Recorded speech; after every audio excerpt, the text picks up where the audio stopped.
Pertama, sama-sama adanya puji Allah dan salawat ke Rasulullah Sallallahu Alaihi Wasallam, juga kepada keluarga dan sahabat-sahabat sekalian.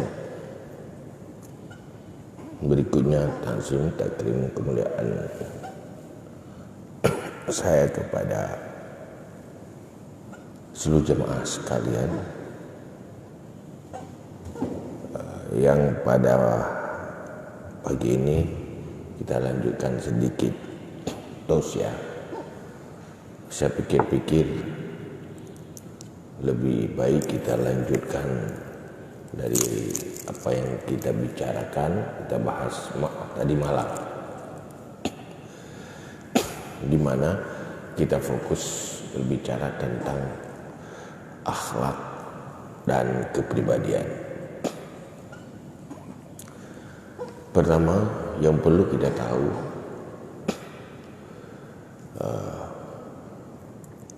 tiga hal yang paling inti yang menjadi rumusan daripada akhlak.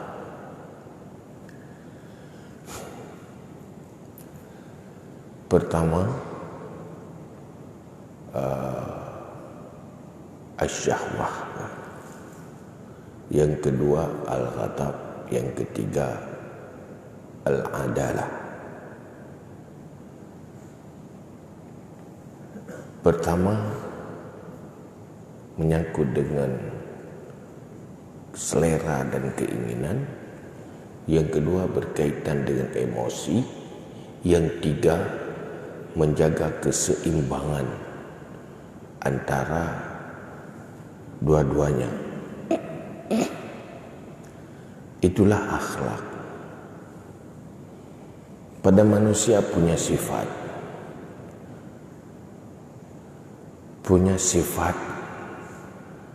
binatang buas, punya sifat binatang yang bahimah, itu sifatnya selera, dan punya sifat syaitaniyah, sifat-sifat manipulatif, rekayasa, pencitraan dan sebagainya. Itu sifat-sifat syaitaniyah, sombong dan sebagainya. Dan juga punya sifat semacam rendah diri atau ada kejiwaan.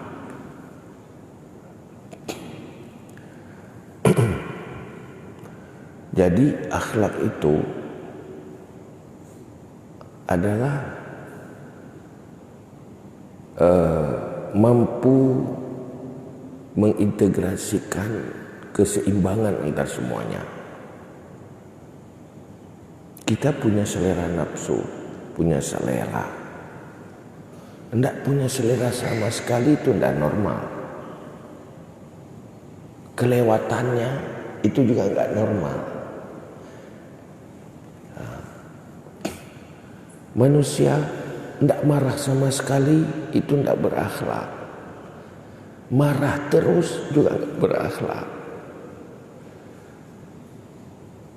Maka perlu menjaga keseimbangan itu.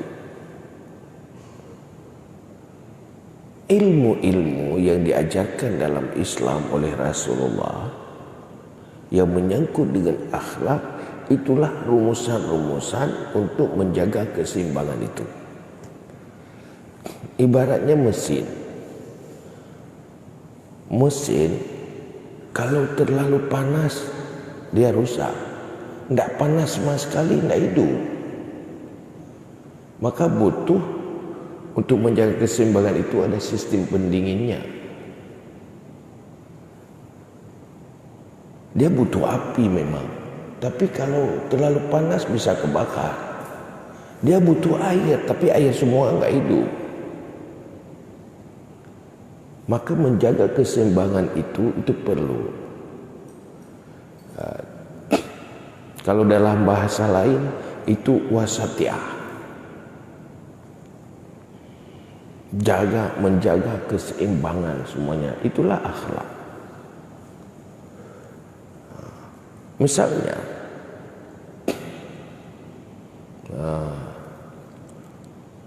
obat, ilmu tentang akhlak itu ibarat obat ya.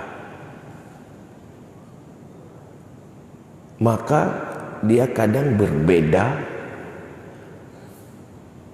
dengan berbeda orang sakit.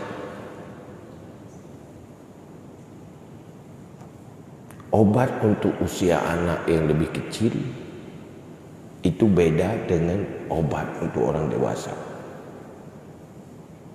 Sepaten apapun obat yang untuk orang dewasa, kalau dikasih kepada anak itu salah. Bukan asal sudah bagus,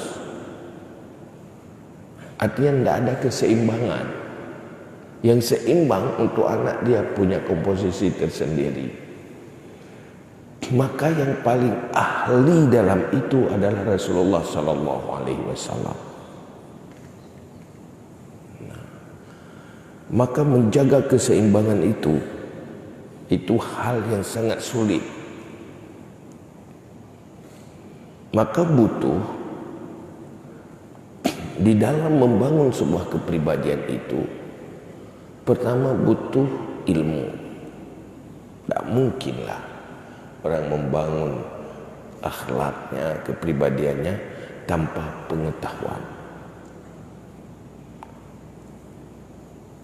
Yang kedua, butuh amal.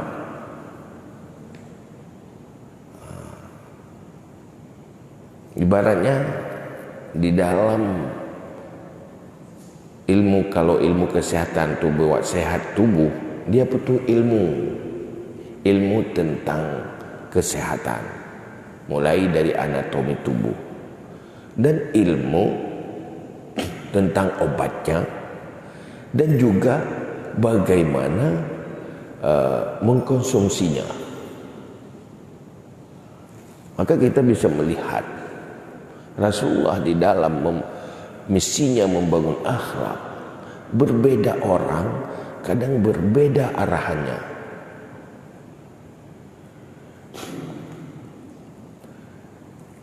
Katanya perang sabilillah itu amalan yang paling bagus. Tapi tidak semua orang diizinkan untuk ikut perang. Ada sahabat minta, ya Rasulullah, saya ingin berperang ya Rasulullah. Kamu punya orang tua, punya ibu, punya. Kembali kepada ibumu, berbakti kepada ibumu. Itu lebih baik dari berperang.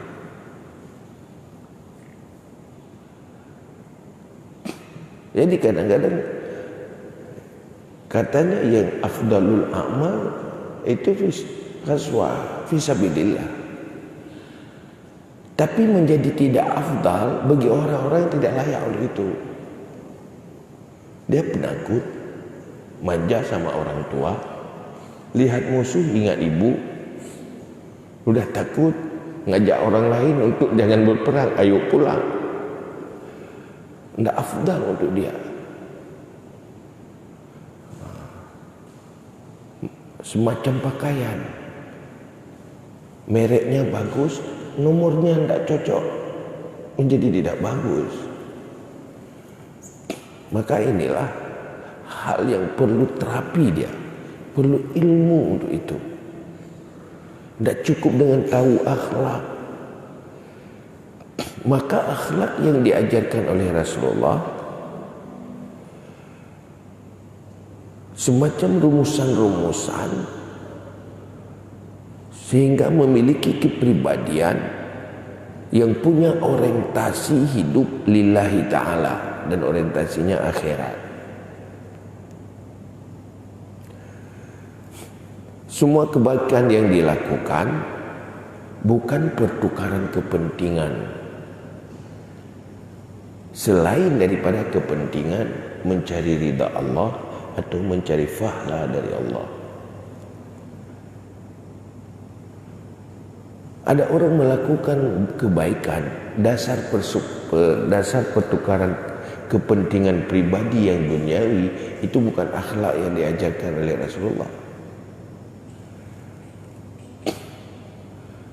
Seorang pedagang bersikap manis, bersikap baik, melayani supaya laku dagangannya. Memang perilakunya baik, tapi ada kepentingan supaya bisa mengeruk keuntungan yang tujuannya untuk duniawi. Tidak ada niat lillahi ta'ala atau cari fahla untuk akhirat di situ. Itu bukan akhlak begitu yang diajarkan. Berbuat kebaikan tanpa pamrih, tanpa ada pertukaran kepentingan. Malah akhlak yang paling bagus lagi bukan karena neraka dan syurga lillahi ta'ala, itu lebih lagi. Tapi untuk kita ini sulit. Kalau nggak ingat neraka, itu kurang bersemangat untuk berbuat kebaikan, menjauhi maksiat. Kalau nggak ingat syurga, fahala, kurang bersemangat untuk buat kebaikan. Itu tidak apa-apa, itu masih bagus tujuan akhirat. Maka dalam hal itu, untuk menjaga keseimbangan di dalam kelola itu, maka lahirlah ilmu-ilmu, lahirlah aturan-aturan dalam agama. Ada wajib, ada haram, ada makruh, ada sunnah.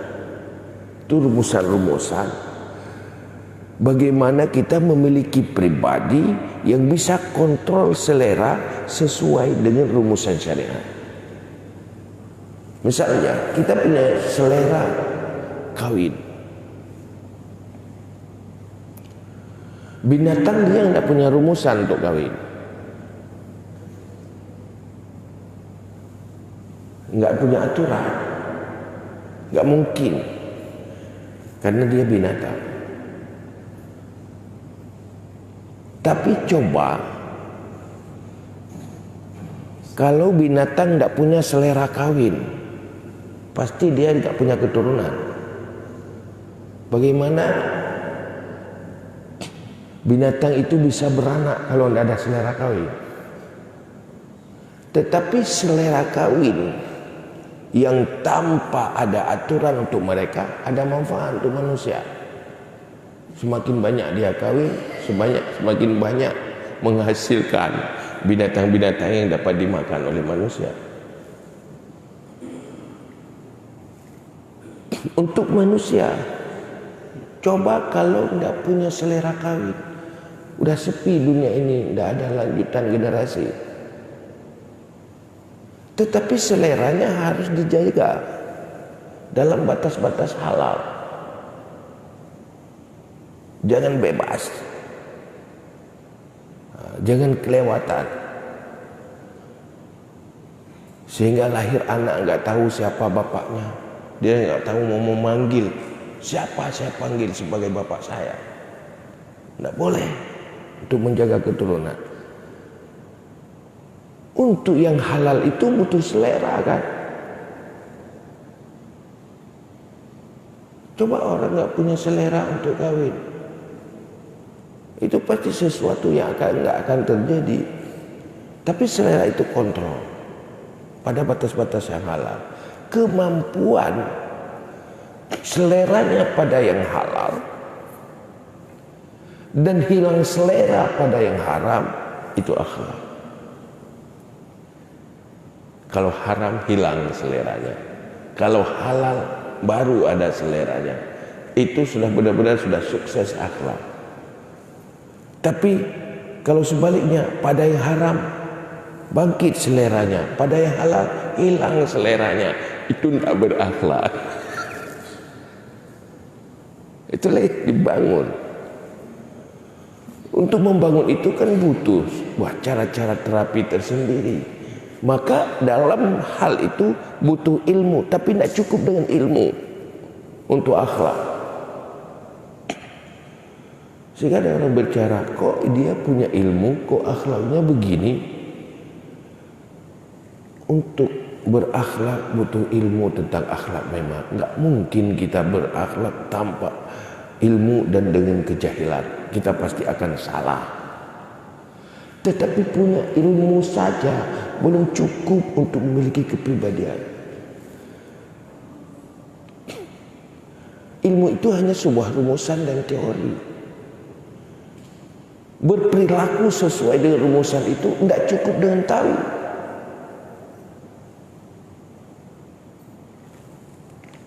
Ternyata merenung konsep melangu, cara melangu. Dia ada baca kaji tu.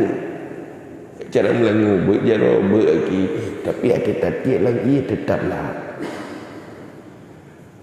Dia butuh latihan, butuh riadah, butuh mujahadah, butuh tahzib.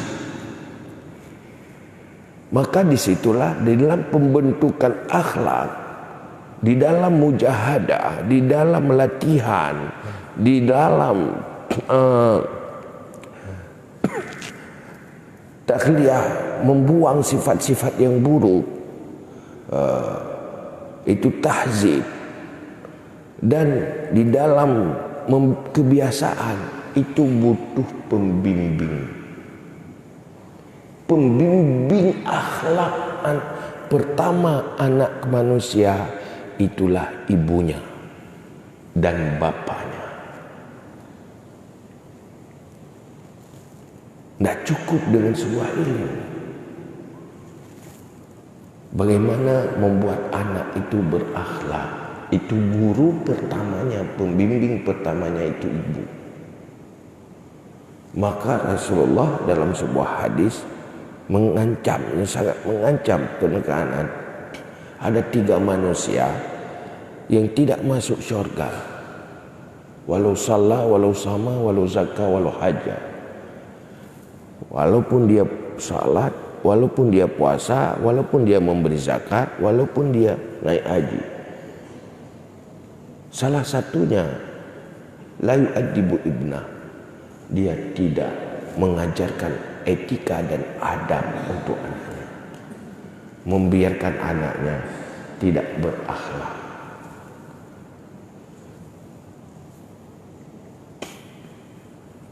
Itu pelatih.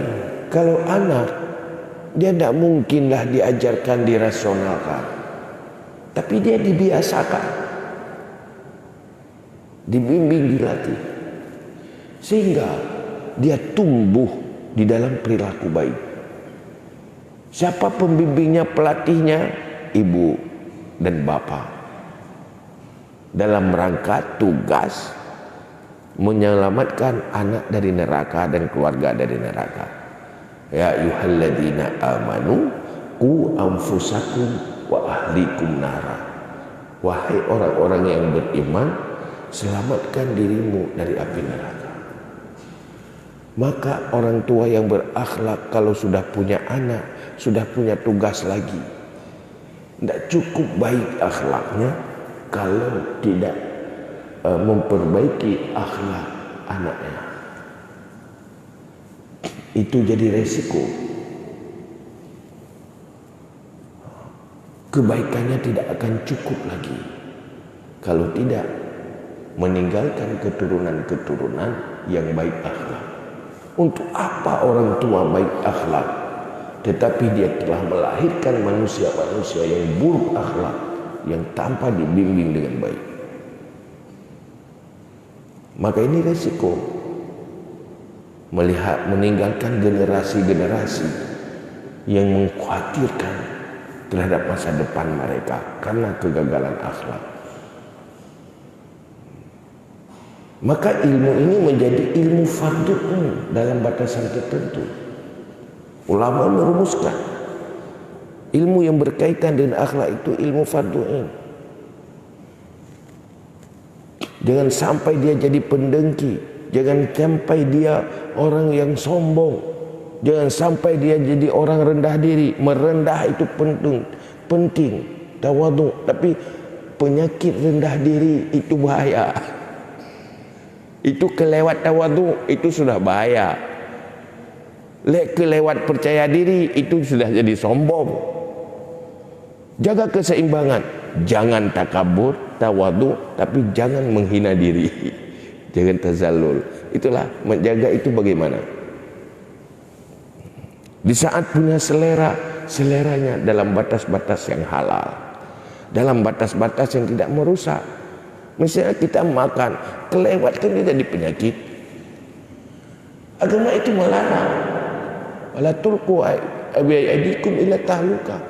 Jangan engkau campakkan dengan usahamu sendiri kepada kebinasaan. Tidak boleh. Ini makan terlalu banyak bahaya. Itu jadi haram. Yang menjadi penyakit. Misalnya ada makanan, nasi itu bagus, tapi ada orang penyakit gula. Dia berubah menjadi racun. Walaupun namanya nasi, namanya beras, tapi untuk dia jadi racun. Dia harus menjaga standar yang tidak berubah jadi penyakit. Tidak makan sama sekali, drop gulanya. Terlalu banyak makan, naik gulanya. Bagaimana jaga standar itu? Itu butuh ilmu. Apa agama tidak memerintahkan? Melarang kamu menyampaikan diri dalam bahaya. Sekali-sekali untuk hal itu kita butuh ilmu medis. Maka Islam itu ada ilmu fardu kifayah yang menyangkut dengan kemaslahatan hidup. Itu juga sebuah ilmu yang wajib, tapi dalam tataran fardu kifayah. Maka Islam itu lengkap sekali. Maka kalau orang Islam bermasalah, itu dipertanyakan kemana Islamnya. Misalnya Aceh ini, kita mengatakan bersyariat, tapi kok bermasalah di semua aspek kehidupan. Itu dipertanyakan kemana syariatnya. Pasti bukan karena syariat, pasti karena gagal syariat. Ini ada orang ini Aceh dan maju bermasalah karena syariat. Oh bukan, karena syariat yang gagal. Gagal pertama adalah pengetahuan tentang syariat. Kok kita membangun syariat tapi membiarkan umat di dalam kejahilan ilmu dasar Islam? Di dalam fardu ain, tidak mungkin. Apa berfungsi dunia pendidikan kita untuk menyelesaikan anak didik dan ilmu fardu ain? Di sana saja tidak bersyariat di dalam silabus dan cara didik anak umat Islam. Tidak mungkinlah hidup syariat. Coba bayangkan, 16 tahun kita sudah ada regulasi syariat. Mengislamkan saja pola pendidikan kita dari dulu. 16 tahun itu anak SD sekarang dulu sudah jadi dewasa sekarang. Jadi remaja yang sudah tahu syariat. Lahir generasi baru, tapi di sana tidak berfungsi kan. Maka semuanya butuh ilmu. Maka Rasulullah pada satu hari waktu datang ke masjid, ada dua kelompok sahabat lagi duduk-duduk. Satu lagi berzikir, satu lagi membahas ilmu. Rasulullah bergabung ke kelompok yang membahas ilmu. Saya diutuskan oleh Allah ke sini untuk memberi ilmu. Jadi itu saat ilmu itu diawali, kemudian baru beramal. Tataran keduanya beramal. Ini persoalan misalnya kita berbicara akhlak. Hari ini kita berbicara akhlak. Coba survei. Standar ilmu tentang akhlak yang dikuasai oleh generasi-generasi kita. Apa sudah mencapai standar fardu minimal? Maka lahirlah manusia pendengki, maka lahirlah manusia sombong, lahirlah manusia-manusia yang bersifat-sifat buruk. Karena tidak ada sentuhan ilmu itu yang secara serius. Kalau kita mau lakukan pendidikan karakter, itu utamakan dulu. semuanya selesai fardhu'in, batas minimal, itu sungguh sangat beda. Maka ulama membuatlah ilmu yang berkaitan dengan akidah, tauhid, ilmu yang berkaitan dengan ibadah, yang dibicarakan juga di dalam fiqh, ilmu yang berkaitan dengan kehidupan muamalah, ilmu yang menyangkut dengan rumah tangga, ada munakahat, ilmu yang berkaitan dengan pengaturan publik, yaitu bab jinayah dan sebagainya. Maka dalam Islam itu punya ilmu semuanya. Ilmu yang menyangkut dengan kepribadian dan akhlak itu dinamakan dengan tasawuf. Jadi tasawuf itu bukan berarti harus orang kebal, bukan, sebenarnya bukan itu. Bukan magic dia, tapi ilmu yang menyangkut dengan kepribadian, yang memang itu menjadi misi utama dari Rasulullah SAW. Maka tiga hal ini itu butuh sebuah pembelajaran, karena sifat-sifat manusia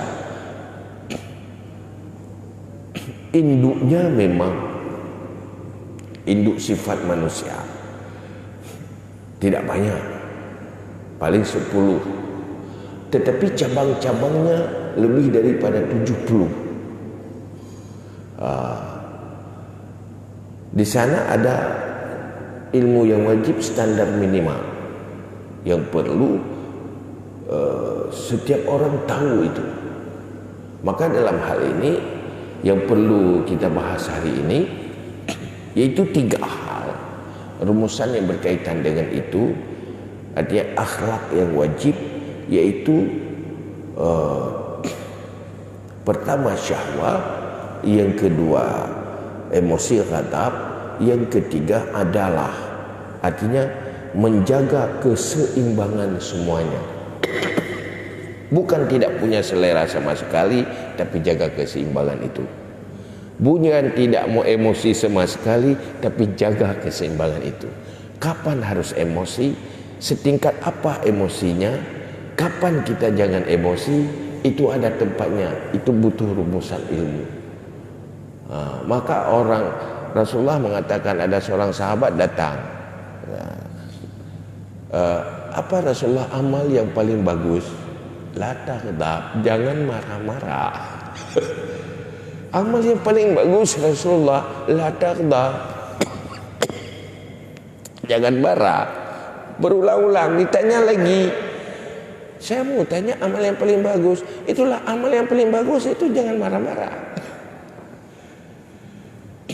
Jadi ada pahala yang paling besar, kita tahan-tahan marah aja.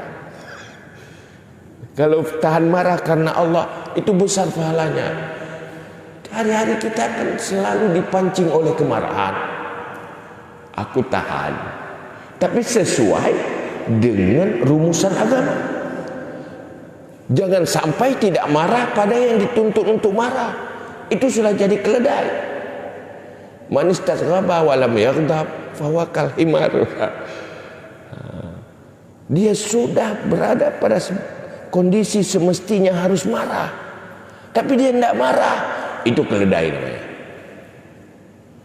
Masa istrinya sudah diambil orang, dikhianati rumah orang, dia rela saja, sabar katanya. Itu bukan, itu keledai itu. Dia harus lakukan amar ma'ruf nahi mungkar, karena itu kemungkaran.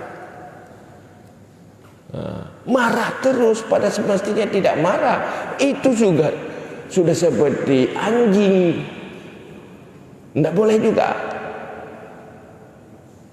Maka harus punya ilmu kapan kita diperintahkan untuk marah, sampai di mana standar marahnya, kapan kita dilarang untuk marah.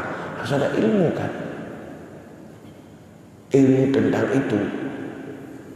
Maka salah satu misalnya contoh, salah satu manusia yang mendapat naungan di bawah arasy di hari akhirat, kan ada sebuah hadis, yaitu orang yang saling menyayangi karena Allah dan benci karena Allah. Rupanya benci karena Allah itu dapat naungan di bawah aras. Kok benci ke orang itu dapat naungan? Ada benci yang bagus, ada yang saling menyayangi yang bagus. Maka semuanya kan butuh ilmu tentang itu.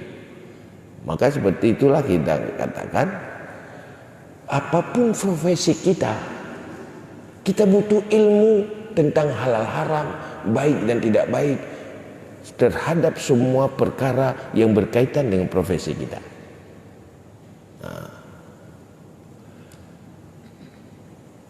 Itu wajib. Orang mau jualan, ya cari untung, belau sipluh, belau imamlah. Nyen persoalannya belau sipluh, belau imamlah, nyak napa ya tu agama ria purno.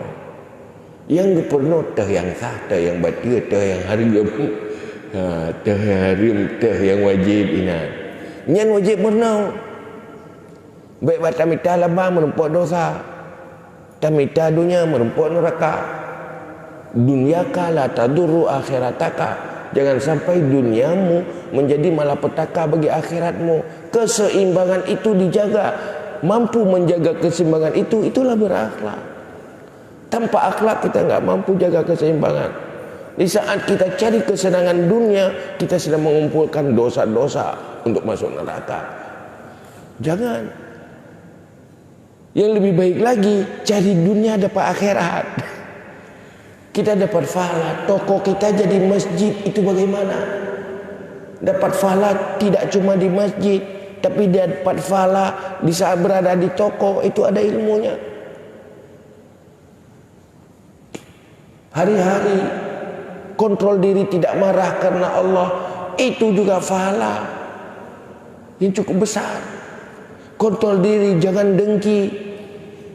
Kontrol diri, punya niat baik dan perilaku baik kepada orang, itu juga pahala. Jadi ibadah 24 jam. Semuanya dilakukan oleh niat-niat baik karena punya akhlak. Begitu kira-kira. Kalau ada yang perlu kita bertanya, silakan. Kalau nggak ada, kita mohon izin. Begitu kira-kira.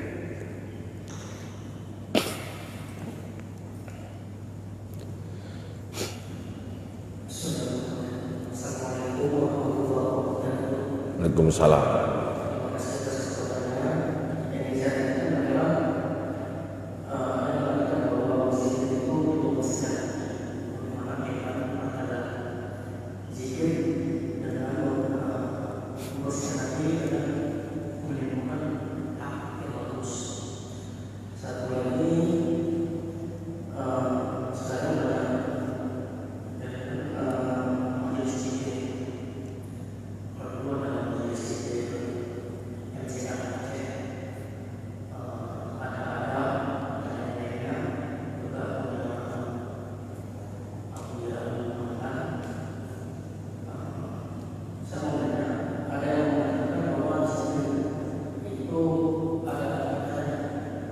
Apa?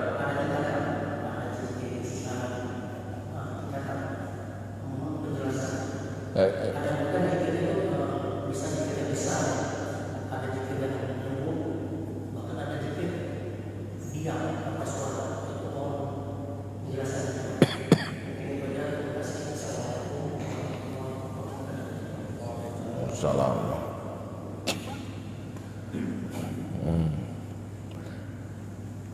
Pertama, zikir katanya untuk membersihkan hati. Iya, zikir yang membersihkan hati adalah zikir yang di hati.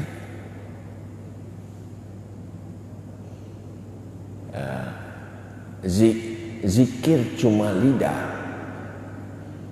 itu manfaatnya ada, Allah menjadikan pahala. Tapi mempengaruhi untuk bersihkan hati itu kurang berpengaruh dia. Artinya efeknya lemah sekali. Maka berzikir dengan khusyuk, dengan hati yang berzikir lidah mengikuti hati, itu yang paling efektif di dalam membersihkan hati. Yang kedua, apapun yang diperintahkan oleh syariat itu punya efek yang bagus untuk diri manusia. Yang rahasianya hanya Allah yang lebih tahu. Kemudian Rasul yang diberitahu lewat jalur nubuah,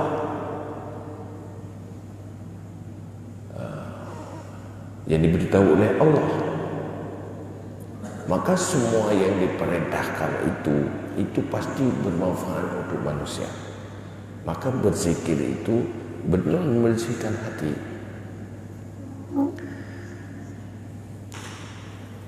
Zikir mana?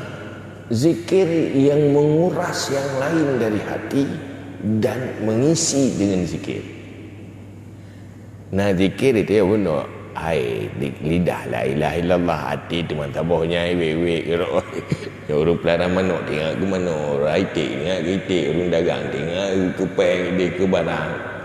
Nen zikirnya hai gati ketimbang tan nasid fahalaji, tapi qalilul jadwa, efek manfaatnya sikit sekali. Yang paling bermanfaat adalah zikir dengan hati. Cuman zikir itu macam-macam. Seperti yang diajarkan oleh Rasulullah. Sebab dia ajarkan agama. Kalau tadi apa yang dia? Ada keras, ada apa ya?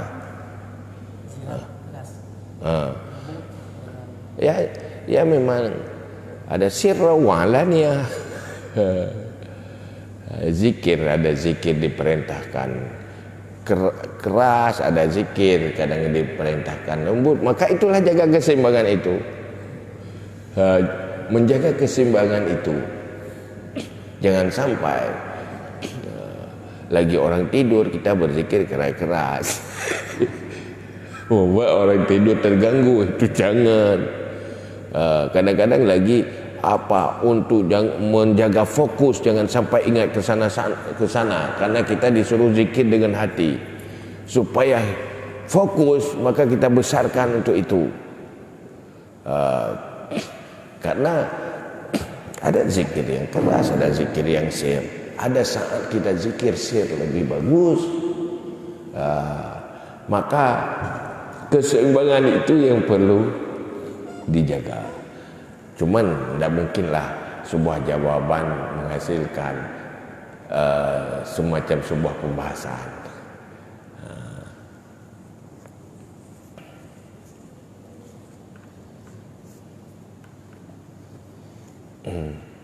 Tu kabeh.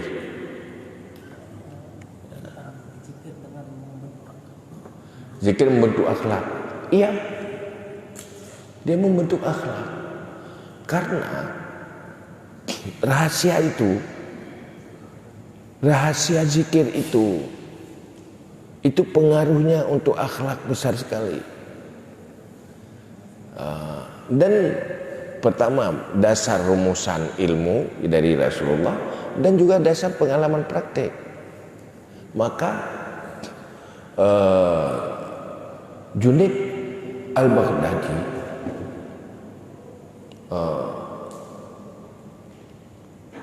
Ibrahim bin Adham, dia kalau bertemu dengan orang berperilaku buruk, dia enggak menasihati, hanya mengatakan qul la ilaha illallah, katakan la ilaha illallah, la ilaha illallah, untuk merubah. Ketemu orang pelaku zina, dia perilakunya berzina terus, qul la ilaha illallah, la ilaha illallah. Dengan terus itu akan merubah sikap mereka. Kalau memang enggak berubah, pasti enggak sanggup dia. Kalau sanggup berzikir, dia akan berubah. Hasan Basri lain lagi, semua masalah jawabannya istighfar. Dia ada faedah istighfar. Ada orang datang, saya sakit enggak sembuh-sembuh, istighfar. Saya banyak utang enggak bisa bayar, istighfar. Istri saya bermasalah, istighfar. Anak saya bermasalah, istighfar.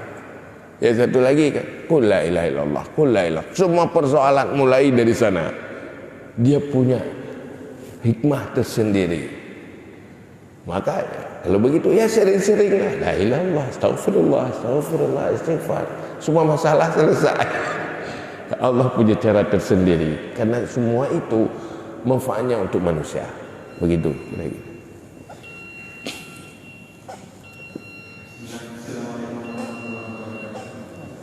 Waalaikumsalam.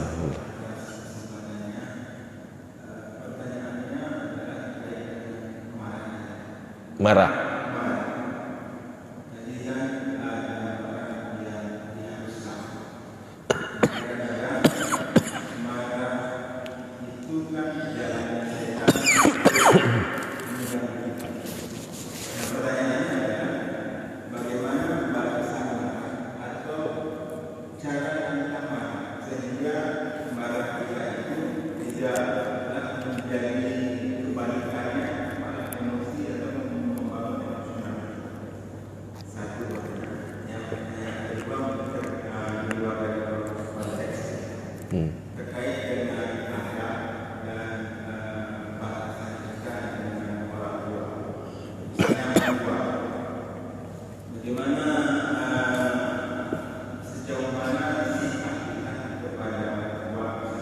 Mertua.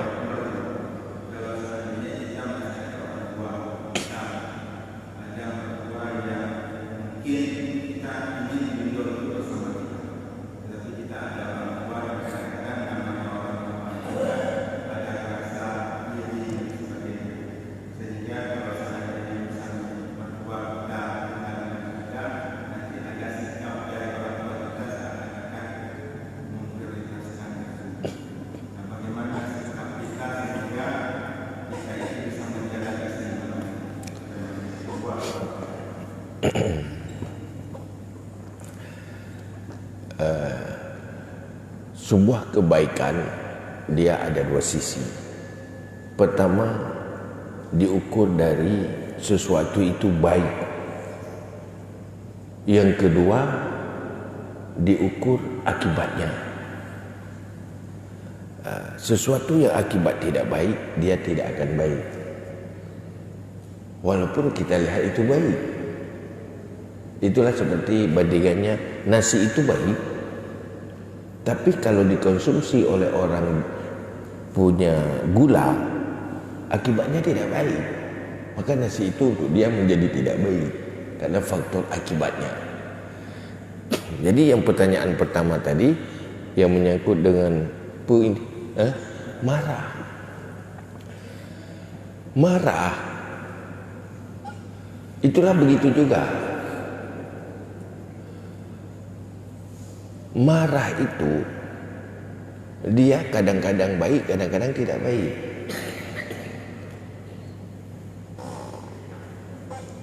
Marah pertama kalau untuk tujuan kebaikan dan menghasilkan kebaikan, dia baik. Orang melakukan mungkar, kita nampakkan kemarahan kita, membuat dia sadar. Membuat dia sadar, saya salah. Itu baik. Kalau ada orang berbuat mungkar misalnya, kita nampakkan kemarahan, dia tambah mungkar lagi, menzalimi kita. Itu tidak baik. Karena tidak menghasilkan kebaikan. Misalnya ada sesuatu, misalnya ada sebuah kasus. Kasus orang melakukan kemungkaran. Datang seorang tokoh. Di saat dia marah, berpengaruh ke sana. Saat datang seorang yang biasa, di saat dia marah, dia akan pukul yang ini. Itu marah yang satu lagi itu bagus. Marah yang ini tidak bagus. Bukan menghilangkan kemungkaran, tambah kemungkaran. Setelah dia melakukan mungkar, lakukan kemungkaran satu lagi, menyerang yang ini. Maka marah itu tidak bagus. Agama itu ad-dinun nasihah. Agama itu tujuannya untuk kebaikan. Kita marah untuk menghasilkan kebaikan, bukan untuk menghancurkan. Kalau menghasilkan kebaikan, silahkan marah. Kalau tidak menghasilkan kebaikan, malah menghasilkan kejahatan, itu haram marah. Sama anak juga begitu. Belum tentu seorang anak itu dengan marah-marah dia menjadi baik. Malah dia menjadi lebih tidak baik. Marah itu jadi tidak baik untuk dia. Bagaimana menggiring dia kepada kebaikan? Oh, ini dengan lembut. Ya, itu lembut bagus. Oh, ini harus marah. Kalau bukan marah tidak akan membuat dia baik. Itu harus marah. Maka itu kan ada ahlinya. Kalau salah-salah marah terus tambah rusak. Nah, begitulah kontrol itu. Lihat akibatnya kemana. Ini diperintahkan. Misalnya kita melihat kemungkaran, hati tidak marah, itu berdosa. Kalau kita punya power, larang kemungkaran itu. Kalau power kita punya kekuasaan dengan kekuasaan, kalau tidak ada dengan lidah. Lidah itu pun di dalam melakukan lisan komunikasi itu pun dia ada aturannya kan. Misalnya begini, kita melihat sebuah kemungkaran, kita harus lakukan itu dengan rumusan-rumusan kemungkaran. Ada ilmunya. Mulai dari taklim, ajarkan dia, kasih tahu dia itu ini salah, beri pengetahuan. Kedua baru nasihati, motivasi. Tidak bisa juga, itu baru pressure, tekanan. Ini bukan, kita belum kasih tahu, belum ajarkan apa-apa, sudah langsung kita buat hukuman. Tidak boleh. Karena di dalam menegakkan amar ma'ruf nahi munkar, dia dimulai oleh sebuah pembinaan. Yang hukuman itu yang tidak sukses dengan pembinaan, itu baru hukuman. Jangan belum dibina sudah dihukum, belum diajarkan sudah dihukum-hukum. Tidak begitu Islam dalam menegakkan amar ma'ruf nahi munkar. Marah juga begitu. Ini dia tidak pernah kita kasih tahu, tidak pernah kita ajarkan, langsung marah-marah. Dia tidak tahu kok marah, di mana salah saya. Dia tidak tahu itu salah. Maka pada orang yang belum dikasih tahu, jangan marah-marah, salah marah itu. Kasih tahu dulu, ajarkan dia dulu. Bahkan itulah beda. Kita marah-marah pada orang yang belum kita kasih tahu, itu salah. Sudah kita kasih tahu, sudah kita nasihati, sudah kita ajari, masih keras kepala, itu baru marah bagus. Itu pun kalau kita marah tidak berefek lebih buruk. Begitu kira-kira. Sama orang tua itu juga begitu, dijaga keseimbangan. Lihat akibatnya, mana akibat yang terbaik. Berbeda kasus, berbeda persoalan, dan berbeda akibatnya. Maka kalau untuk sebuah pertanyaan tentang sebuah kasus, harus tahu kasus dulu, baru pas jawabannya. Seorang medis untuk terapi sebuah penyakit tidak bisa dengan nama saya sakit perut langsung kasih obat, tidak, lab dulu. Lihat dulu, oh ini kasusnya begini, ada persoalan tubuhnya, untuk pas berarti obatnya harus seperti ini. Nah, begitu kira-kira. Corona saja lihat ada bawaan penyakit atau tidak.